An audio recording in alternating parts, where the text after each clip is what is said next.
Hello, this is your host Akhil Navluri, and welcome to a brand new episode of the TechOSpace podcast series. In this podcast episode, I'm super thrilled and honored to welcome one of the most eminent and prominent industry leaders, Mr. Steve Taylor, who happens to be who has 15 years of experience in the ITSM space. And talking about Steve, Steve is based out of Swansea, Wales. So, Steve, off to you. Why don't you introduce about yourself to our audience and listeners in depth? Yeah, good afternoon, Akhil. Thanks very much for inviting me, and very glad to be here. Thanks for the invite. So, thanks for that introduction. So, I've spent 15 years in ITSM, as you've mentioned, through different ranks, I suppose, from being on the tools to fixing hardware, through to systems administration, then on through training. Training students, and then my ITSM journey started for real in about 2011, working for GE, and got into de facto IT service management from there. Really enjoyed what I saw, the structure, the organisation, what it brought. That's the way my brain works anyway. And here I am to tell it here. That's brilliant, Steve. That's a great introduction from your end, and I'm really looking forward for having a great conversation through this podcast medium. I'm actually very curious to ask you a lot of questions through this stage right now. No problem. All right. So at the stroke of this hour, which is 5:30 p.m. IST, let's kick off with the podcast episode. So, Steve, tell me about this. Like, how did you start your journey in the IT industry, and what was your drive to pursue into the ITSM space? Yeah, I think in the introduction I mentioned, I'd had a career in IT, and since about 1995, 96, really started studying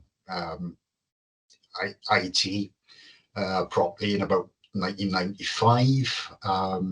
Went to work for um, an excellent local company we had here at the time called Mertech Computers PLC.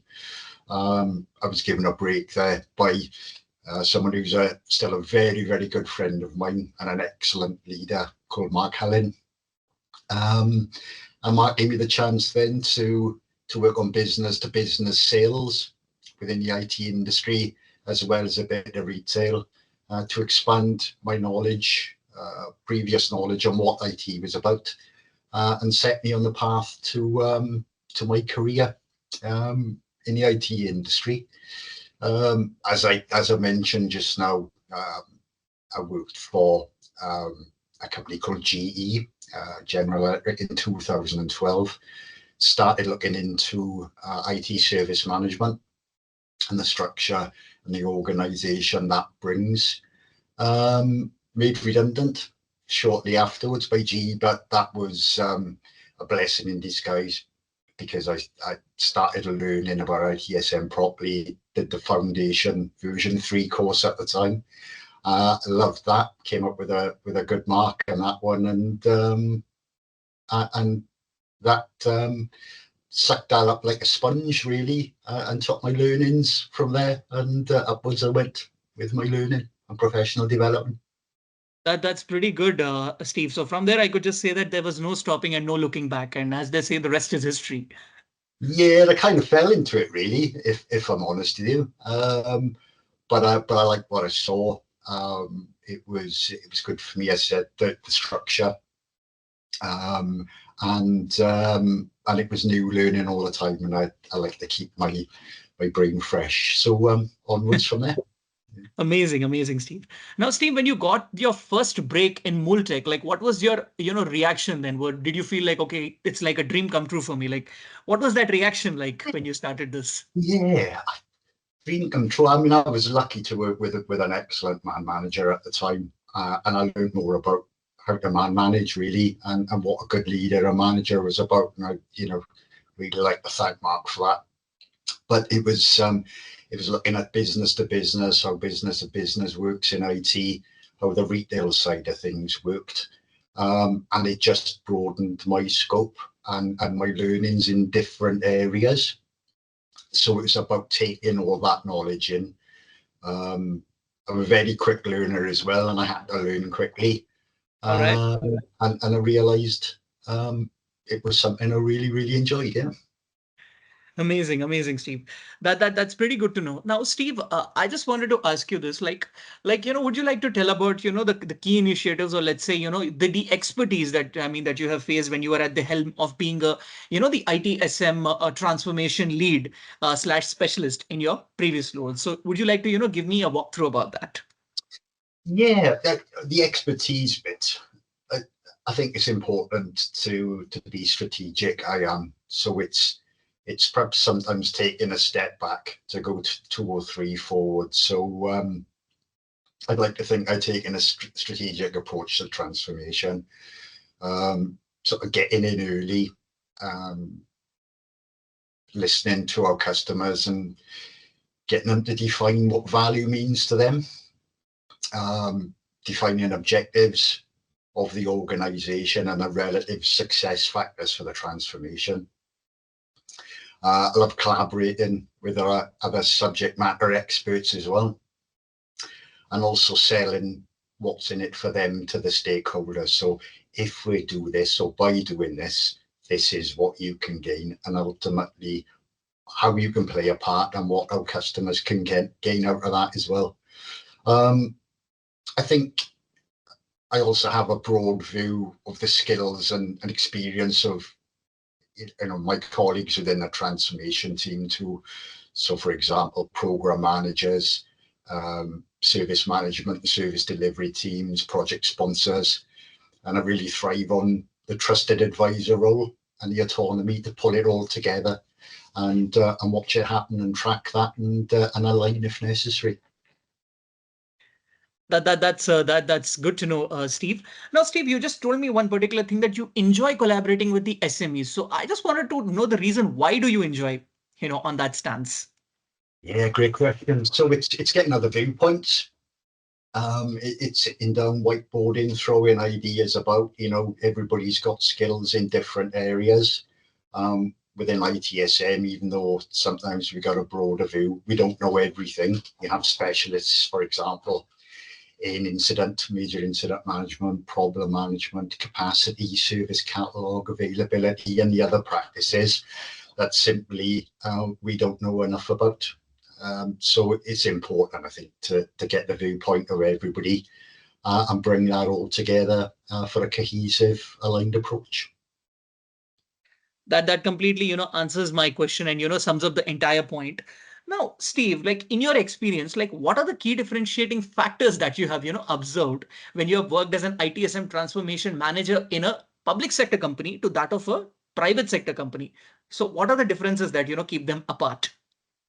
Yeah, that's a good one. I mean, there's lots of different nuances, really, and I'd probably suggest for many of my peers within ITSM and IT transformation, I think the most important thing we enjoy is the opportunity to influence.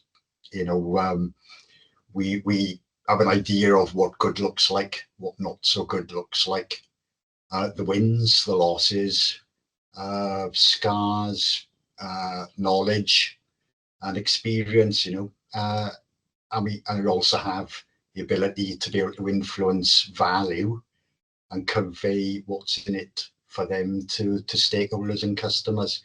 So I'd say out of the two, probably the public sector, in my experience, um, looks to us to influence more and be able to strategize and give them what good looks like.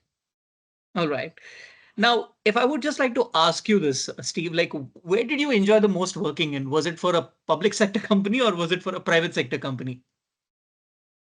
I mean, I've really enjoyed both, if I'm honest. I know that sounds like I'm sitting on a fence here, but I think probably the public sector, Hmm. because of the ability to influence, bring in what good looks like, the danger signs perhaps towards what not so good may look like, All and the right. autonomy to pull it all together. And I think they tend to rely on SMEs more for their input and to be collaborative and coherent.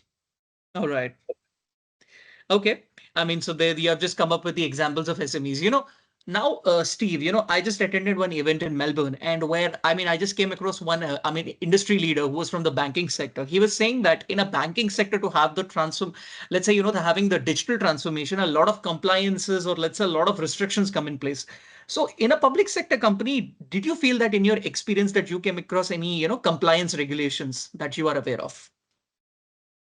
Not so much compliance regulations. I mean, there were standards to follow, of course. For example, sort of capabilities within roles, um, government legislation. Of course, we had to be hot on things like data protection, IT security, the real backbone stuff, really. So we all had to know what that legislation was, what the restrictions were, and had to operate within that environment. But I was quite happy to do that because I like process and regulation and law and guidelines anyway. So that suited me fine. Believe me, Steve, like whenever you're talking about about your previous roles and about your tenure, I can see a lot of passion in you, especially when you were just reflecting on your, about the work that you have done in the past. Yeah, thanks, Keel. I'm glad that comes across because I love what I do. I love the transformation bits. I really enjoy ITSM. I said, as I've mentioned a few times, structure, organisation, and the trusted advisor bit to pull all that together. That's a real dopamine hit for me. That is, and that's where I wake up excited in the morning to go to work to add that value and play an important part in the team. Absolutely, absolutely. And I'm pretty sure that, this is a message to all the listeners because certain people, they feel that, IT industry is a little bit, it's not that enjoyable or, people have that kind of a misconception, but I never felt that. I worked 4 years in an IT company and I really feel that, if you just start enjoying your work with a lot of passion, you'll see the best out of it. Yeah, that's right. Exactly. And I think it's important to work for an organization and a leader that brings out the best in you as well. And that's Exactly. always been important for me. And going forward, that will always be the most important thing for me is that is the backing, the trust, and allowing the influence, really. Yeah. 100%. That really, really, explains the point on that. Now, Steve, would you like to talk about the number of projects that you have been a part of in your past, or let's say in your previous organizations? Yeah, well, there's been quite a few, to be honest, but I think the one that immediately springs to mind for me is a project that's actually in two parts as far as I'm All right. concerned. So I worked for an organisation called CGI, Okay. and in that role I was a senior ITSM advisor, stroke consultant, and we had a government contract at the time, who were looking to merge two current departments into a potential new department with regard to their ITSM. So in that role, I had the opportunity to work with some excellent colleagues internally, and likewise some excellent colleagues on the client side as well. And it was essentially about building an ITSM capability tool, speaking to the SMEs, client side, and getting the as-is state of their ITSM capabilities, defining a potential target operator model for ITSM going forward, and also giving them some quick wins, but giving them then a concise report on how they best map out their journey for ITSM and the target operating model in a potential new organisation. That was phase one for me, and phase two for me was actually working for that government department directly, taking the learnings from the report and being one of the trusted advisors who made essentially that report a reality and worked through that transformation and until it achieved what it was supposed to achieve. So that was that's a great example I can give, because I work with so many great people internally, externally. Did some important work there, got the results, and a real win. Yeah. Um, That's amazing, Steve. Now, Steve, you just were telling that, there was a government contract. So when we're talking about the government contract, like how many years did that last for? Like, was it for a year or was it for a few months? Like, how was Yeah, that? yeah. So initially, as I mentioned, that was in two phases. So initially, I would have said the ITSM capability bit was that was about 4 or 5 months, and then once I worked for that government organisation, then that lasted about 7 months. But there was a lot achieved in that time because of the skills experience of the SMEs involved, Okay. and following and tracking the strategy to its completion. But in essence, my part in that lasted around about 7 months. Okay. That's good to know, Steve. Now, Steve, if I would just like to ask you this, you told concise reports. Like, what do you mean by a concise report? Is it like, I mean, mentioning a lot about the digital transformation space, like talking in deep about the what do I say, the test scenarios or anything with related to the test cases? Like, can you give me a walkthrough of exactly what do you mean by the reports here? Yeah, so this was strictly ITSM and the ITSM practices that those two organisations had in place at the time. So, in a little bit more depth, it was devising an ITSM capability tool and working with the SMEs within those two organisations to get a current state of how they're operating with respect to those ITSM practices within those organisations. So we distilled that. We did some gap analysis, um, right-sized it, and taking that information. The report was about, with regard to those practices, those ITSM practices, how we'd recommend that they right-size those um, in order to achieve desired outcomes when they cut over to the new organisation. So setting up the target operating model, setting up what the practices ideally would look like, what would bring value, and how would best they would interact with each other within the target operating model. So it's taking one state and giving them the information to move to the next state and be successful with that. That's brilliant, Steve. Now, Steve, when you created the report, like what were the tools that you used for that, like to build the report? Yeah, so I mean the tool itself was something I devised. So that was the capability tool. I devised that, and we used that then to on workshops and Okay. brainstorm sessions to get that information out of the SMEs and took that information, as I said, distilled that, did some gap analysis, and then using that information, the report was set out. Um, to give them a guide to how they're performing in each practice, in our opinion, currently, and then using current best practice service management frameworks, how they can best achieve value for each of those practices and coherently and aligned within the target operating model.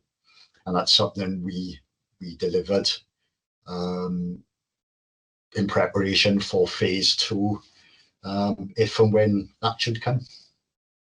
That's amazing, Steve. Now, Steve, I wanted to understand this from your end. Like, what is your take on the role of a client relationship management in an ITSM transformation? And like, and what were the key initiatives that were taken by you to propel the potential for projects? I would say the potential projects forward. Yeah, that's a great question. So in the ITSM framework, we call it IT Business Relationship Management, or ITBRM in short. And for me, it's critical. So as I touched on earlier on, values defined differently by each customer, and we need to know what that is for them. So IT business relationship managers, service delivery managers, shouldn't just be about a monthly report on, for example, how many incidents we've closed within the month, how many normal changes we've approved, or many times an end user has requested access to a particular application. But I think we need to be more engaging and intuitive and get into the heart of the customer's pain, and ultimately turning down the noise for them. That's Exactly. more, yeah, that's far more valuable to a customer, our organisation and ourselves. And you have to ask that question and work on it. I think anything else is keeping a lights on, really, and the contract ticking, a little bit sterile. It's all about the user experience, the customer journeys, and the continual improvement. So it's all about building a bond, keeping that bond, and driving reputation and value for the customer. Indeed, indeed. That's absolutely true, Steve. Now, Steve, when I will just ask you the question that you have taken the initiatives to just take the potential projects forward. So I want to understand this, like what were the domains that the clients, or let's say the projects, were confined to? Yeah, so I mean, there's two ways of looking at it. I mean, when service is alive, when customers onboarded and service is alive, I think the continual service improvement piece comes into play, or practice comes into play then. So it's keeping up the heartbeat in business as usual. But then when you find some noise and a customer's not happy, you know, giving them that monthly report's not enough. All right, often it's about them being dissatisfied because their colleagues are shouting at them because IT's rubbish, or that sort of stuff, right? That we've all. Yeah. So it's noise in their heads all the time.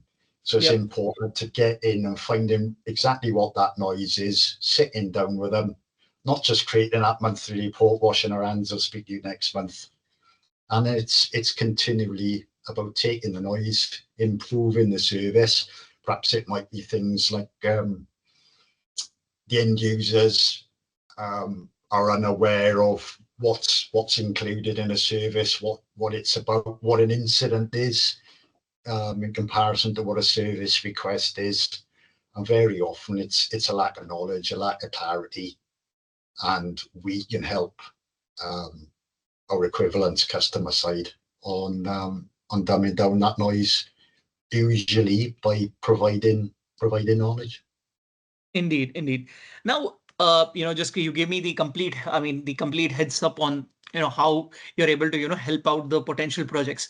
Now, I was very keen to understand this, like which domain slash industry did the projects, or let's say the clients, were confined to, like, were they from the health sector, were they from the public sector, or were they from, any kind of a niche kind of a sector? Yeah, so the project I mentioned earlier on was government. Okay. Um, yeah, so the subject matter experts there were, I guess, within a loose sort of SIAM organisation. Um, so we had a lot of free time with those guys, luckily, because they're SMEs. But with private sector, I think time tends to be very hard to get with Hmm. them, and the private sector tends to be particular projects around bringing in new services, I guess, um, bringing in new technologies, technology enablement, enhancing the experience around how they manage projects, um, how far they need to look into ITSM and the value it brings, and also how their service delivery teams operate. So, for example, is there any value in fully deploying Agile, or can they take bits out of what Agile offers, and maybe even come up with some sort of hybrid project management framework? So, for example, something like a water Scrum Prince type thing with a Kanban. That's the beauty of frameworks. You take little bits and bobs out of each one, and you simply slot in what you'd like to work with and what brings you value. But essentially, projects tend to be the same, but for public sector, it's more towards new technology enablement,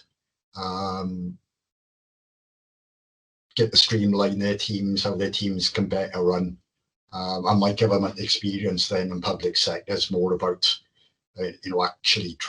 actual transformation strategies from the beginning, and setting those up, targeted operating models, and how the team can become aligned and coherent to achieve those objectives.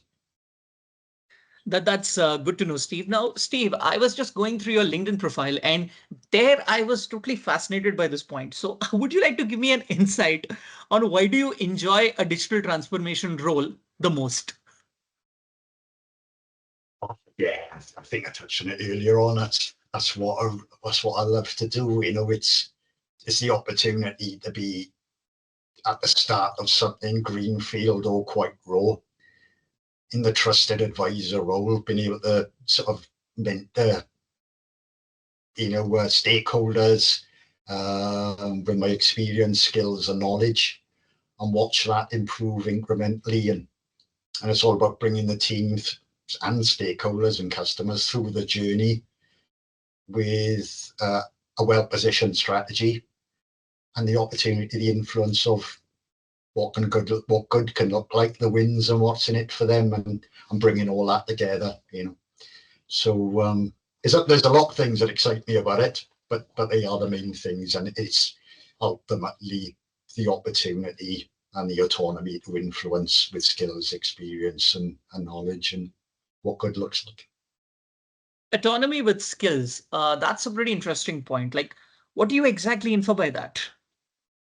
Yes, so the autonomy is, I guess, the leader uh, knowing why they got you in on the transformation in the first place, right? So usually that's about skills, experience, knowledge. You've seen what good looks like. You've seen what not so good looks like. Also, you have a wider view on colleagues within the transformation team, so you're able to bring value in that as well. And the autonomy is, okay, well, this is our plan. We know you've got the expertise and all those other things. We won't stand on your shoulders. We'll define the governance and the reporting, and we'll give you the support to achieve it. But we know you can do it. So that's autonomy. All right. That completely explains. Now I just got the idea of what an autonomy happens to be with respect to the skills. Now, Steve, would you like to mention about the number of certifications that you have been awarded in your complete tenure? And would you like to, give an importance of each one of them to our listeners who are, starting out fresh in the ITSM space? Yeah. Yeah, so I think I'll go back to 2012, and originally for me it was service management. I love what service management was about. Stuck down till the version 3 foundation, and really enjoyed that. But I think as time's gone on, I've seen real value in widening the scope of my professional development. So I think things like as well as ITIL, SIAM, for example, Agile, Prince 2, Scrum, and recently did the APM change management course as well. And I like all of them because they offer structure, organization, and consistency, but allow a little bit of maverick autonomy to suit requirements. So, as I mentioned earlier on, being in a transformation team and And having a wider scope and having appreciation for different roles and different frameworks brings some great value. And I'd suggest to anybody really that having that wider overview of All all the right. transformation, service management and service delivery, current best practices, then get flavour of each, then see which ones really appeal to you, aligned with the career goals that you have. All right. Suppose, let's say, there are certain people who are a little bit new to the ITSM space. Like, I just gave an example of who's starting out fresh in the ITSM space. And there are people who are novice and they don't know anything about ITSM. For them, what is the beginner's guide that you would like to, suggest? It's got to be the obvious, really, but it's ITIL version 4 foundation course. That's the Okay. starting point. What it says to do even before that is perhaps to go look into your own reading and research on the basics of what ITIL 4 is about. Have a look at the structure, what the practices are, how it fits together. Will give you a great basis then for moving forward with the learning when you do the foundation course. That's amazing, Steve. Now, Steve, if I would just like to ask you this, like, how would you explain the ITSM transformation terminology to me and our listeners, and why do you think the same is, effective in any organization or the IT industry? Yeah, that's a brilliant question. It's a big question, really, but if you're asking what does it mean for organizations, it's crucial, really, because these are the basics. It enhances efficiency, improves customer experience, it boosts your competitive advantage, and it right sizes resources as well. So integrating ITSM in all the different aspects of business ops. You can then streamline your processes, automate the tasks, gain valuable insights from the data, and align your strategy accordingly. And that should give you increased productivity, save you some money and some costs. Okay. And you can also adapt to changes in the environments as well. But what that means for organizations is you're enhancing value for your customers, giving them a better experience, and improving their customer journey. That's brilliant, Steve.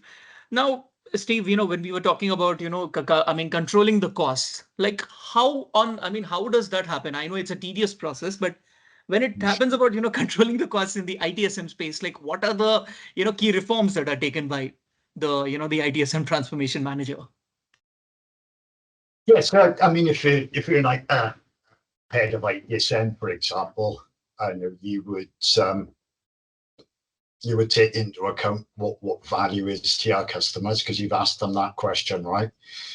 And you'll having a look at the service improvement plans, potentially, things like how service desk are operating, what value is currently in it for service desk, what they're doing every day. Can we automate their tasks? Is there any changes we can make to the tooling? Is there any training we can give them? Are we spending too much time fixing incidents rather than fixing problems? Okay. Is there any trends there? So that's a sort of thing, I'd be looking at as head of ITSM day to day. And of course, when you're looking at the next year, then, your strategy is ideally about ironing all those things out and where your value is going to be for that forthcoming year. So you can right size your resources, you can automate tasks, maybe you can enhance knowledge for your customers as well, self-serve. Okay. You put all those things into consideration when you define your plan for the forthcoming year. Awesome. Awesome, Steve. Now, Steve, in the starting, like when I was asking you this particular question, you were saying something called business ops. So when we talk about ops, a person like me, I'm in the data science background and a person who's in the development side as well. So I only think about a particular term called DevOps. So does business ops and DevOps have a correlation anywhere? Yeah, so business operations really is about all the different departments, the different Okay. functions within the business, how they operate. So ultimately, the way I see it is when you have or when you want to define a transformation or a strategy, you'd have at the very top of the pyramid the organizational strategy. Okay, what does the Okay. organization want to do overall? And then under that, then you have the departmental strategy, right, which has their own ideas and their own feedback over the year. Then, for example, the same as the teams, they have their own feedback, and they speak to the client in at a more granular level, and so do the individuals within that team. Okay. So the information from the ground level flows upwards, or should flow upwards, to that very top of the pyramid, and then the strategy then is built, and then it works their way down. There's a strategy for the organization, likewise a strategy and a plan for the departments, ones for the teams, and of course individuals have their own objectives, and it's about being aligned and being coherent, and everybody from the base of the pyramid upwards can see the part they're playing and the value they're adding towards achieving those desired outcomes within the strategy. That's perfect, Steve. That completely answers my question. So, Steve, before we actually conclude our podcast session, let's take a pretty lighter route. We were just all the way talking about the ITSM space, your journey, your take on the client relationship management and the IT transformation on the whole. Let's say the ITSM transformation on the whole. Now we'll just go with respect to a quick rapid fire round. So which talks about your likes and interests, and sometimes probably not the dislikes, but more on the likes and interest side. Oh, right. So I'm really interested in sport. So Yeah. my Yeah. football, Formula One, snooker, All right. darts. But so Liverpool, is my team. Although I'm from Swansea in South Wales, I do Okay. keep on how the Swans are doing. See Okay. them from time to time, but All right. I've been a Liverpool fan for Nice. since I was 7 years of age. So that's 48 years, and Nice. died in a wall of red. Yeah. Awesome. Awesome. That's pretty good, Steve. So, Steve, the first question to you, since you told me that you're a Liverpool fan, like who's your favorite Liverpool player of all time? Oh, there's only one person for me. That's Kenny Dalglish. Oh, So, wow. so in fact, I was a fan of Kenny Dalglish when he was at his team before Liverpool, which was Celtic, and when he Ah, signed for Liverpool. That's when I started following Liverpool. So they were like peaches and cream, Kenny and Liverpool, and it was perfect. And that's where it built for me. So Kenny Dalglish for me, Kenny 100%. Dalglish is your childhood hero then. Yeah. He was, and In still is. fact, yeah. In fact, he was the, manager of Liverpool, I think, a few years back, and he was He pretty was. fine, I would say. He was. Yeah, he had the job on a short-term basis. He came back. Yeah. We all loved that. He won us the League Cup and made some excellent signings, which took us on. Yeah. So, and of course, he's an ambassador for the club, and it's always lovely seeing him at Anfield cheering the boys on. Yeah, that's absolutely true. I mean, he's the hero, and a lot of things are told about him. And I've seen old highlights about Kenny Dalglish, and yeah, a supreme legend for sure. Now, He's God. Yeah. indeed, indeed, Steve. So now, Steve, if we talk about the Wales football team, like who do you say is the best Welsh footballer of all time? Ooh, there's been quite a few through the years. You're looking at 50s and 60s. John Charles was excellent. Through the 80s, we had players, for example, like Ian Rush, Yeah, Mark Hughes, Neville Southall, Kevin Ratcliffe. Some brilliant players.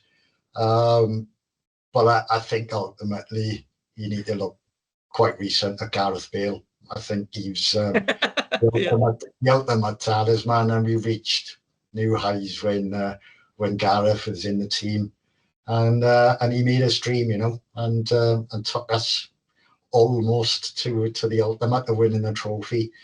But exactly. so I would say Gareth Bale. Yeah. That's a pretty good choice. And yeah. So Steve, like what is that Indian food that you like to, try always? Well, I love Indian food. It's probably my favorite.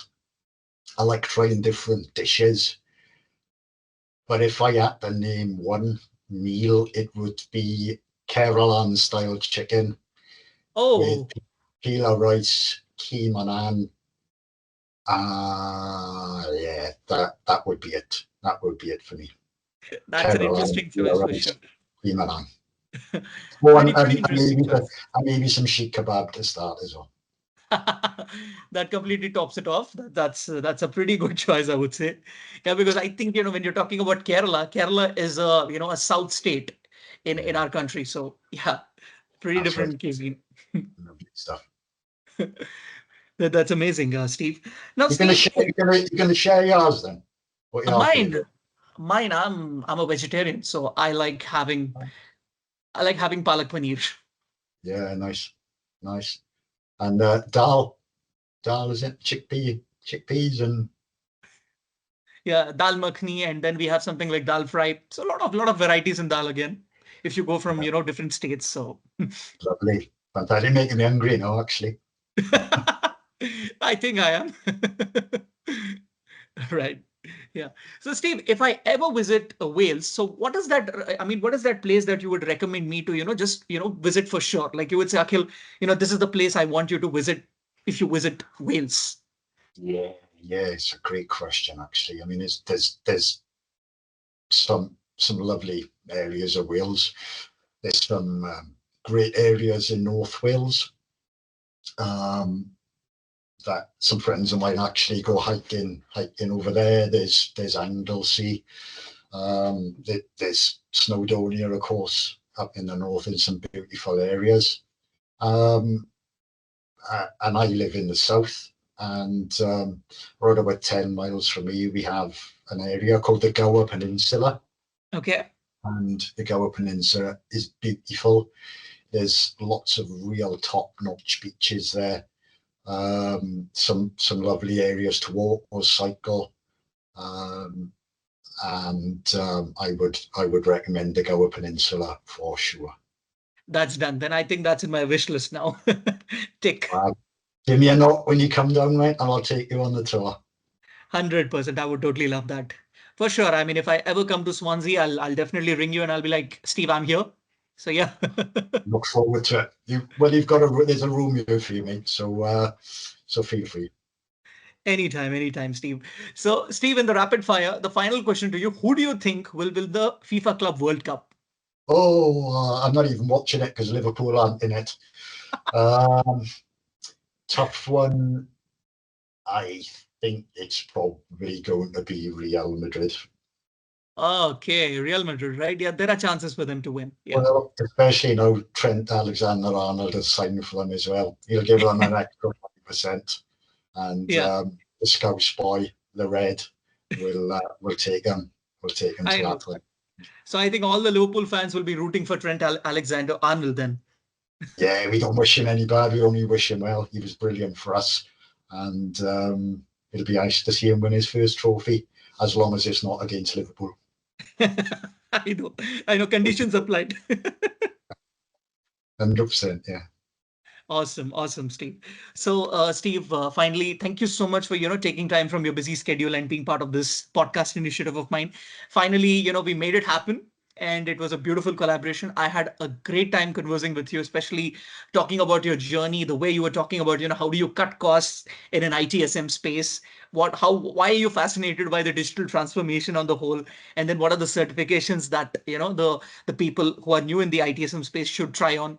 So these were very insightful, and once again, Steve, it was amazing having you being part of this. My pleasure, and the same back to you. And thanks for giving me the time. It's been lovely to talk to you. It's great to see you having an interest in ITSM, and good luck with your career. Thank you, Steve. So, listeners, on this note, this is your host, Akhil Navluri. So, we will be back with another podcast episode with another eminent industry leader very soon. So, till then, keep listening. Take care, stay tuned. Goodbye. Thank you. And au revoir. Thank you.